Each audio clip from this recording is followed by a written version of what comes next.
Hello বন্ধুরা, তোমাদের সুমাইয়া সবাইকে স্বাগত জানাচ্ছি আমার ডেইলি ব্লগের আরেকটি নতুন পর্বে। আমাদের গ্রামে ইসলামিক সম্মেলন 2024 আর আয়োজন করা হয়েছে এই মসজিদটির পক্ষ থেকে। এটা হচ্ছে আহলে হাদিস মসজিদ।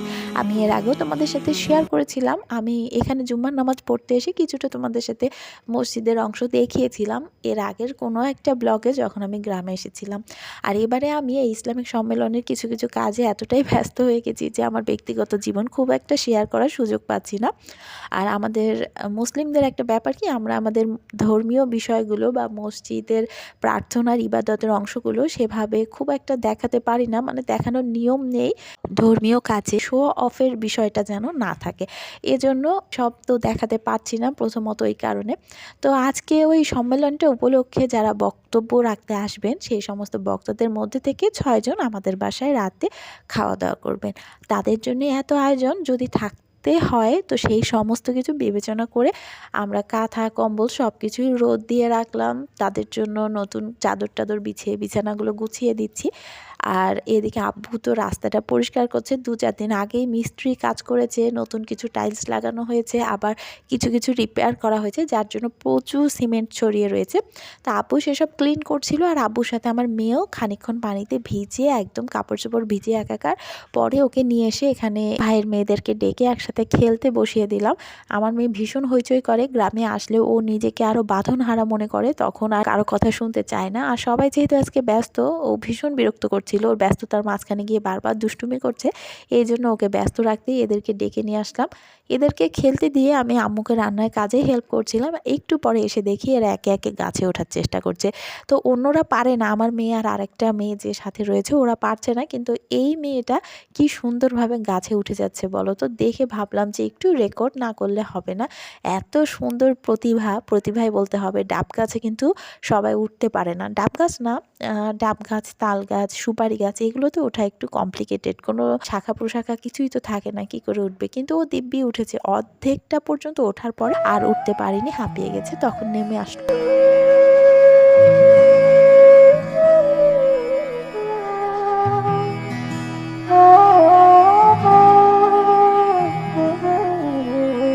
রাতে যে 6 জন ব্যক্তি আমাদের বাসায় খাওয়া দাওয়া করবেন, সেই 6 জন হচ্ছেন আহলে হাদিস ইসলামী সংগঠনের উচ্চ পর্যায়ের নেতা কর্মী। ওনারা ধর্মীয় কাজে রিলেটেড, যার জন্য হয় কি আমাদের দেশের মানুষের যারা ধর্মকর্ম করে তাদেরকে খাওয়াতে কিন্তু ভীষণ ভালোবাসি। তো আমার আব্বু তো নিজে থেকেই যে ওনাদের খাওয়াতে রাজি হয়েছেন। তবে আশেপাশে যারা প্রতিবেশী রয়েছে তারা প্রত্যেকেই কিন্তু ওনাদের খাওয়ানোর জন্য কোনো না কোনো কাঁচা বাজার আমাদের বাসায় দিয়ে গেছে। কেউ কলা দিয়ে গেছে, কেউ কচু দিয়ে গেছে, কেউ দিয়ে গেছে ছোট ছোট নদীর মাছ। যমুনা নদীর পাশেই একেবারে ফ্রেশ মাছ এনে আমাদের বাসায় রেখে গেছে। এখন এই কাঁচা বাজারগুলো প্রায় সমস্ত কিছুই টাটকা, তো সবগুলোই কিন্তু তাৎক্ষণিকভাবে কুটে বেছে রান্না করা, একদম ফ্রেশ। আর যারা হুজুর খাবেন তারাও নাকি এই ধরনের খাবারগুলো খেতে পছন্দ করেন। তবে যাই হোক, কষ্ট হলেও কিন্তু আমাদের এই কাজগুলো করতে ভীষণ ভালো লেগেছে। আমরা সবাই মনে করি যারা প্রচণ্ডভাবে ধর্মের সাথে রিলেটেড এই সমস্ত মানুষগুলোকে খাওয়ালে আমাদেরও অনেক পুণ্য হয়। তো সবাই সত্যি বলতে কি পুণ্যের আশায় কিন্তু এই ধরনের কাজগুলো করে, আর ভালোও লাগে। আর আমাদের বাসার আশেপাশে যতজন প্রতিবেশী রয়েছে প্রত্যেকের বাড়িতে এই সম্মেলনকে কেন্দ্র করে এত বেশি আত্মীয় স্বজন এসেছে যে কেউ কাউকে আর হেল্প করতে পারছে না।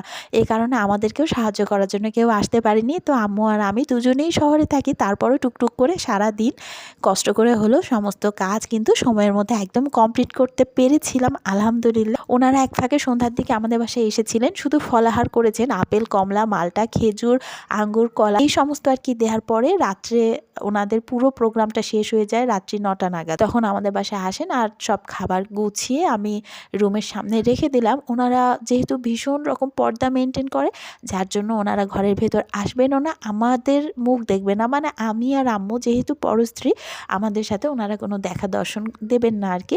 আর আমাদেরও ওই ঘরে যাওয়া একেবারেই নিষেধ। এদিকে আমার মেয়ে তো বুঝতে পারে না, ছোট মানুষ, আর এত বেশি পর্দা রেস্ট্রিকশনের কারণে ওর আরও কৌতূহল হচ্ছিল, না জানি মানুষগুলো ঠিক কেমন, কেন আমার সাথে একটু দেখা করবে না। তো ওর উসখুস দেখে শেষ পর্যন্ত আব্বু ওকে একবার ওই ঘরে নিয়ে গিয়েছিল। ও বারবার বলছিল আমি জাস্ট একটু সালাম দিব, তো শেষ পর্যন্ত আর কি ওর সেই আশাটা ওর নানু পূরণ করে দিয়েছে। একবার হুজুরদের সাথে দেখা করে ও সালাম দিয়েছে। আর এখানে ভিডিও করা একদম ওনারা নিষেধ করে দিয়েছিলেন। আর এদিকে আমার ওয়াইটির বন্ধুদেরকে একটু হলেও তো দেখাতে ইচ্ছা করে আমার, বলো। তাই আমি ফাঁক ফোকর দিয়ে একটুখানি ভিডিও করে দিলাম। খাবারগুলো সার্ভ করেছে আমার চাচাতো ভাই ছিল দুজন, তো কাকার 2 ছেলে আর আমার হাজবেন্ড, তারাই ওনাদের খাওয়া দাওয়া, পানি এগিয়ে দেওয়া সবকিছু হাতে হাতে করে দিয়েছে আব্বুর সাথে আর কি। আমাদের আজকের অতিথিরা একটু কঠোরপন্থী বটে, তবে একেবারেই কাঠখোট্টা নয়, ভীষণ রকম মজা করছিলেন ওই রুমে, হাসি ঠাট্টা। তবে সেখানে উপস্থিত প্রত্যেকেই পুরুষ মানুষ ছিল। আর ওনাদের জন্য রান্না হলেও কিন্তু এরপরে আমার চাচা, চাচতো ভাই, ভাতিজারা আরও অনেকেই খেয়েছে। বলতে গেলে সেদিনকে 20 লোকের খাওয়া দাওয়া হয়েছিল আমাদের বাড়িতে। তো সব মিলিয়ে দিনটা ভালোই কেটেছিল। আর একটা জিনিস শুধু বলবো, আজকের ভিডিওটা যারা পুরোপুরি দেখলেন, এইটুকু মেসেজ আশা করি আপনাদের কাছে পৌঁছাতে পারলাম যে মুসলিমরা পর্দার ব্যাপারে কতটা কঠোর হয়।